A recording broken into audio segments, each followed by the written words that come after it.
Para a polícia de Alagoas, não há mais dúvida.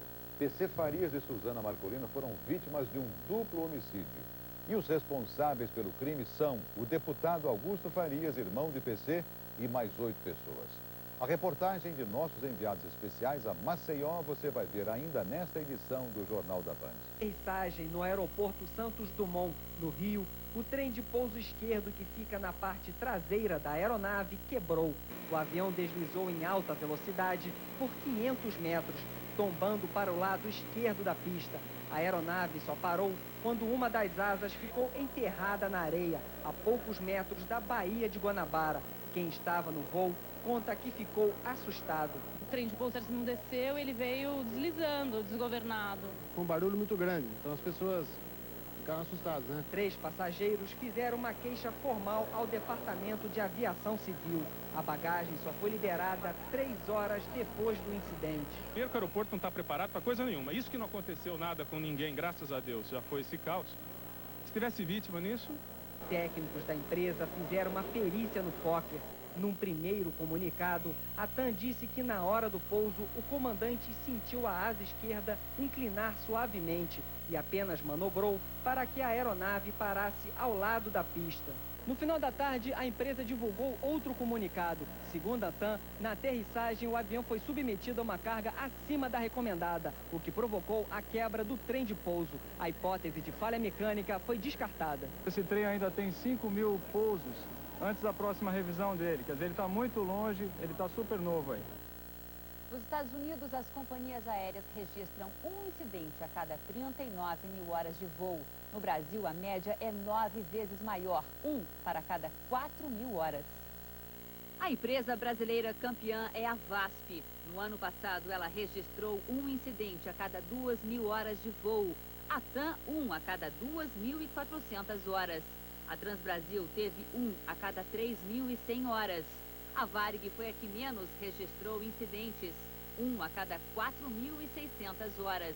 No caso dos acidentes nos últimos 10 anos, a TAM registrou 3, a VASP 2, a Varig 1 e a Transbrasil nenhum. Uma encenação da pegadinha do malandro vira caso de polícia em São Paulo. Os bombeiros foram enganados e a brincadeira atrapalhou o trânsito na cidade.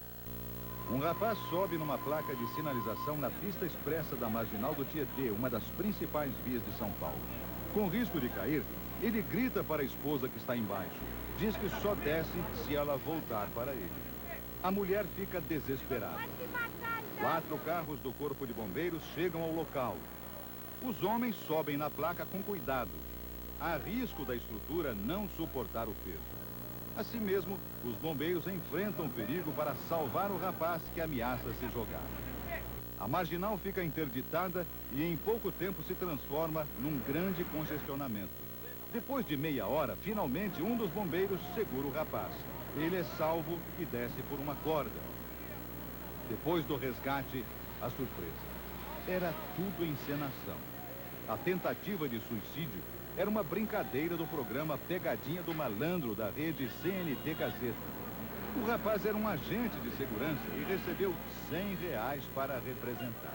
Eu não tinha um conhecimento, eu não sabia que ia chegar a esse ponto. E, peraí, vamos conversar, vamos explicar, tem pessoas para quem eu devo ligar, porque eu não fui contratado para chegar até esse ponto. O caso foi parar na polícia, que vai abrir o inquérito. O diretor do programa disse que não sabia que os bombeiros viriam de verdade. O problema foi que não houve tempo necessário para isso, porque o trabalho do Corpo de Bombeiros foi tão rápido, não houve tempo necessário para esclarecer os fatos. Lamentavelmente, nós chegamos até uma situação recente, né, de um tiroteio dentro do cinema e as vítimas acharam que era uma pegadinha. Até então, a pegadinha tinha um sentido jocoso, de brincadeira, que era até saudável. Eu acho que acabou a criatividade e as pessoas estão avançando muito além, sem levar em conta a responsabilidade que eles têm em cima de cada ação dessa. A direção do programa Festa do Malandro informou que não autorizou a produção da pegadinha, embora um produtor da equipe estivesse no local. Segundo a direção, o produtor foi por conta própria. Suspeita de incêndio criminoso no Detran de São Paulo. O arquivo, com 2 milhões de documentos de veículos, amanheceu queimado depois de uma denúncia de corrupção. O fogo atingiu o setor onde estavam arquivados os certificados de transferência e os registros de veículos. Os documentos destruídos eram de processos de 97 até este ano. O incêndio aconteceu no mesmo dia da publicação de uma denúncia de corrupção no Detran. A reportagem do Jornal da Tarde de São Paulo conseguiu licenciar e transferir esta Kombi sem motor e este Opala. A repórter pagou propina a funcionários do Detran. Os carros têm mais de R$2.000 em multas e não poderiam ser licenciados ou transferidos. O Ministério Público começou a investigar o caso e a direção do Detran abriu 8 sindicâncias internas. 9 funcionários foram afastados por suspeita de corrupção. Conflito entre camelôs e a Guarda Municipal do Rio. 6 pessoas foram detidas e algumas ficaram feridas. O tumulto começou quando a guarda tentava apreender mercadorias de ambulantes não cadastrados. As lojas fecharam as portas e o policiamento foi reforçado. O combate à violência contra as mulheres esbarra num problema grave, a impunidade dos agressores. Na reportagem especial de hoje, uma denúncia. Homens que espancam ou estupram mulheres recebem condenações leves. E o descaso com as vítimas começa nas delegacias.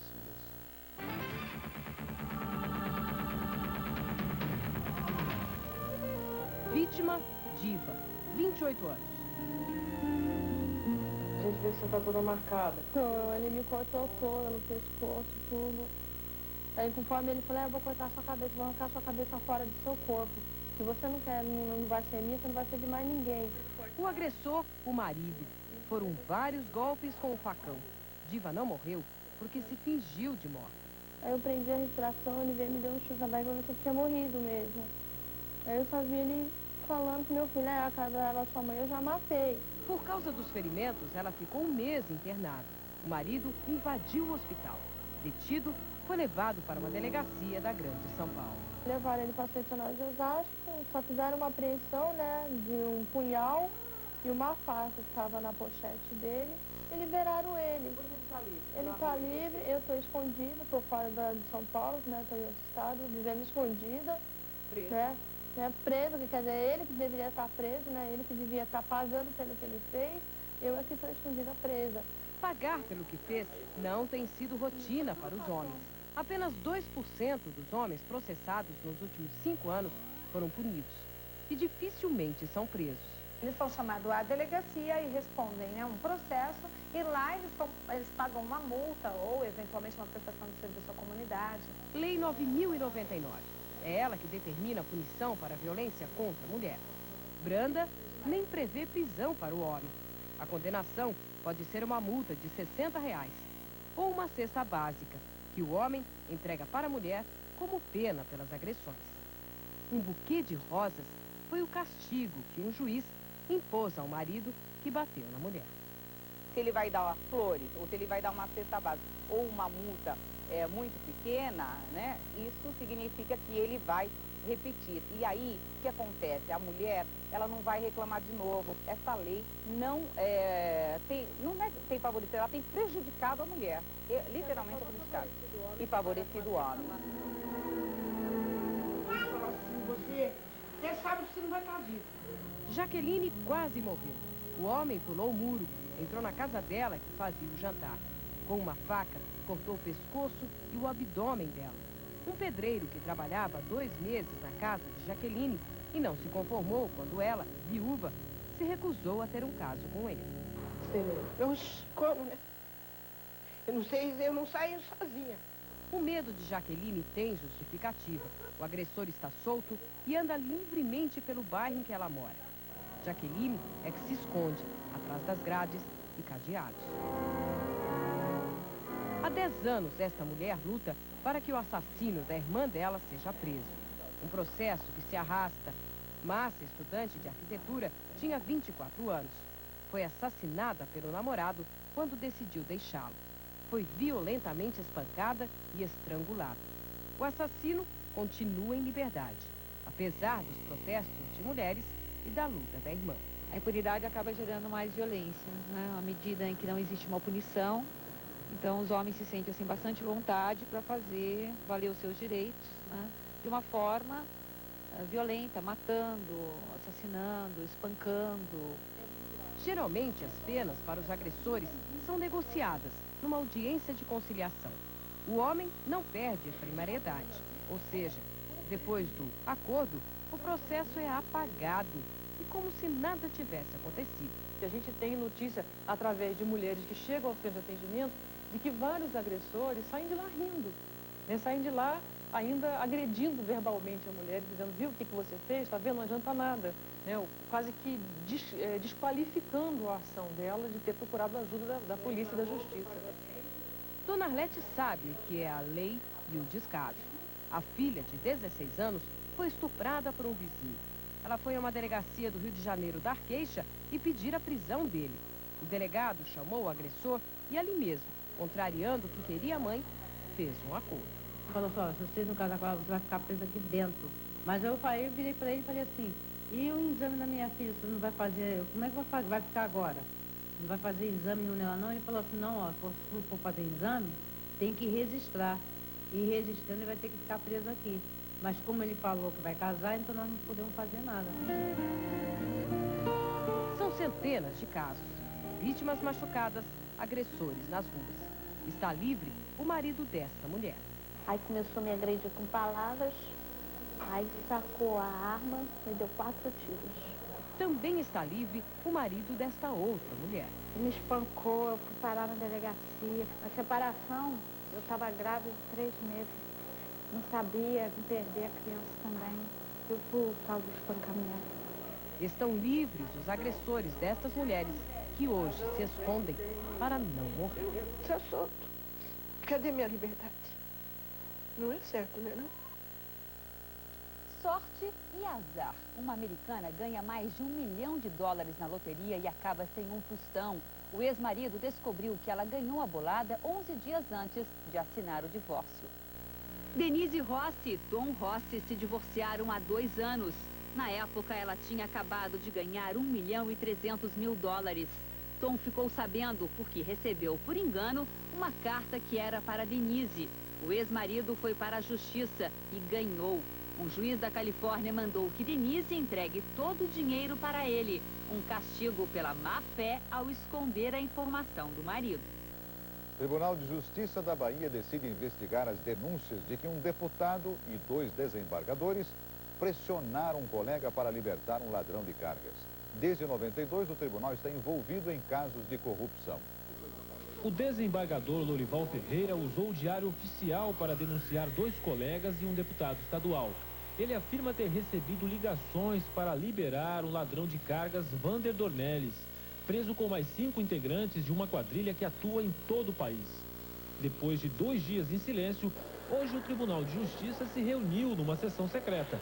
Depois de 2 horas, a sessão foi encerrada, mas o autor das denúncias não quis revelar os nomes dos envolvidos. O que foi discutido? Conte ao presidente, por favor, não é a mim. Eu peço à imprensa que me dê a oportunidade de dar a nota pública. Na nota, o presidente do tribunal diz apenas que os fatos vão ser apurados. O assaltante Vander Dornelles foi preso no ano passado e liberado em seguida por um habeas corpus. Em fevereiro desse ano, voltou a ser preso com nova carga roubada. O habeas corpus foi assinado pelo desembargador Walter Brandão. Hoje, o desembargador negou tudo. Ele ignorava, inclusive, o fato de Vander ter sido liberado e depois preso novamente. O julgo veio, vou ficar detalhando, vou ficar averiguando processos, centenas, milhares de processos que eu julgo. Desde que as denúncias começaram a ser publicadas, o plenário da Assembleia Legislativa da Bahia tem permanecido assim, vazio. As sessões não são realizadas por falta de deputado. A oposição acusa a bancada governista de tentar impedir a instalação de uma CPI. Não há motivo até o presente momento para a instalação da CPI. As denúncias contra desembargadores baianos são antigas. O próprio senador Antônio Carlos Magalhães, então governador da Bahia, enviou em 92 ofício à presidência do tribunal denunciando um desembargador de corrupção e ligações ilícitas com uma empreiteira. O Tribunal da Bahia não está, pelo menos nessa escalada de corrupção, ele não é dos primeiros, ele está lá no fim. Veja a seguir, inquérito policial responsabiliza o deputado Augusto Farias pelo assassinato de PC e Suzana Marcolino. E a dupla do barulho. Romário acerta contrato com o Vasco e vai jogar ao lado de Edmundo no ataque.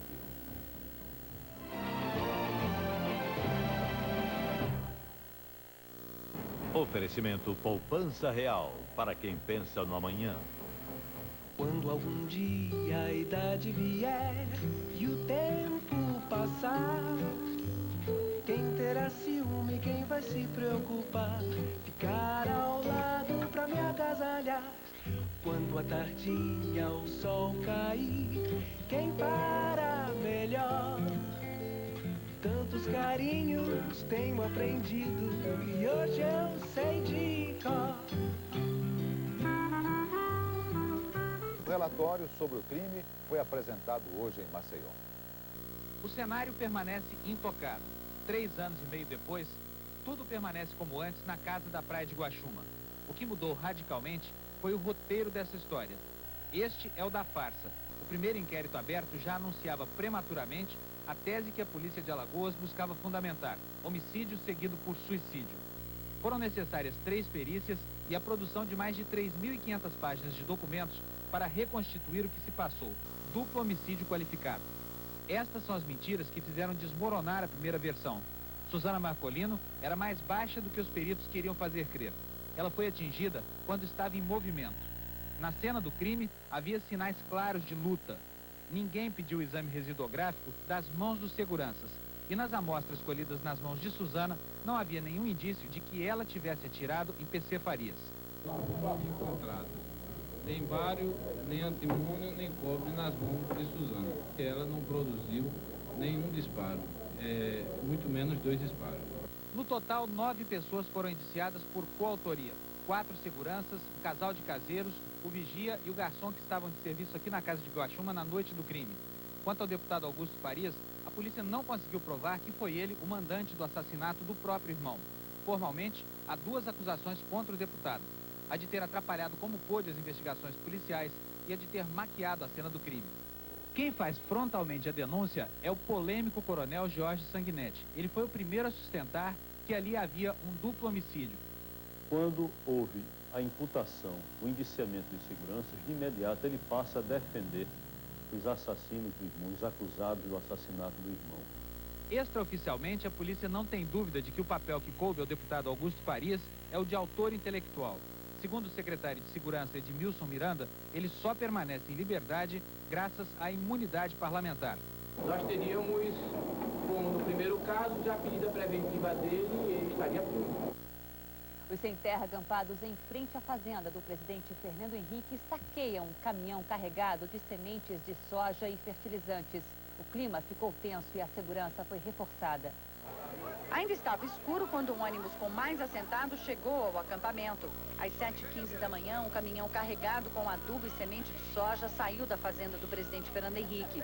Antes mesmo de pegar estrada, o caminhão começou a ser saqueado pelos integrantes do MST. A confusão aumentou quando a polícia tentou conter os assentados. Para evitar violência, o administrador da fazenda deixou que a carga ficasse no acampamento. A polícia militar chamou os líderes do movimento para dizer que não iria tolerar novos saques. PM e MST acertaram uma trégua até às 4 horas da tarde. A polícia militar não pode tolerar a ilegalidade, nem o saque, nem a entrada na fazenda. 1 hora antes do prazo acertado, chegou a notícia aqui no acampamento de que um ônibus com integrantes do MST havia sido barrado próximo a Buritis, que fica a 60 quilômetros daqui. Foi o suficiente para que a polícia militar colocasse a tropa de choque em frente à porteira da fazenda. Os assentados se armaram com paus e o clima ficou tenso mais uma vez. As exigências do MST continuam as mesmas. Todo trabalhador quer ouvir do internacional, ponto por ponto da pauta, e prazo estipulado para resolver. A resposta do governo veio da Itália, onde está o ministro da Reforma Agrária. O ministro tem que estar próximo de onde está o problema. Então o lugar para eu estar é o lugar lá, e eu vou para lá. Nós estamos oferecendo dinheiro, estamos oferecendo crédito, o MST não quer isso. O MST quer, obviamente, a busca de um impasse político. A comissária da ONU para refugiados foi à fronteira com a Ingushétia ver os acampamentos onde milhares de pessoas sonham com a paz. Um espetáculo da natureza. Um dos vulcões mais ativos do mundo entra em erupção no Havaí e forma um rio de lava que vai até o Oceano Pacífico. O rio incandescente sai da cratera do vulcão Kilauea a 4.000 metros de altura e segue um longo caminho. Em um dos mais belos espetáculos da natureza, ele cruza 3,2 km até o mar. Os israelenses foram alguns dos que tiveram a melhor visão da chuva de meteoros que a Terra atravessou na madrugada de hoje. No escuro, longe das cidades, muita gente se reuniu para ver o espetáculo. Termina mal uma festa tradicional em uma universidade em Houston, no Texas. Uma gigantesca fogueira desabou e matou 9 estudantes. 25 ficaram feridos. O bom filho, a casa torna. Romário está de volta ao Vasco. O Al Nassr da Arábia Saudita chegou a anunciar a contratação do jogador. Mas o atacante vai mesmo para São Januário. Vai formar dupla com o Edmundo. Romário acertou a transferência para o Vasco hoje à tarde. O baixinho vai voltar a fazer dupla com Edmundo, companheiro de ataque na época do Flamengo. Romário volta ao Vasco depois de 11 anos. Foi em São Januário que o baixinho ganhou projeção. Ele chegou a marcar quase 200 gols e foi bicampeão carioca em 87 e 88. Romário só vai falar sobre a transferência amanhã. Ele deve estar pensando no que vai dizer para a torcida que ele conhece tão bem e que agora deposita todas as fichas no ataque dos sonhos. Uma dupla mortal que já assusta os adversários e faz o torcedor do Vasco rir à toa. O Jornal da Band termina aqui. Então, todos uma boa noite. Boa noite.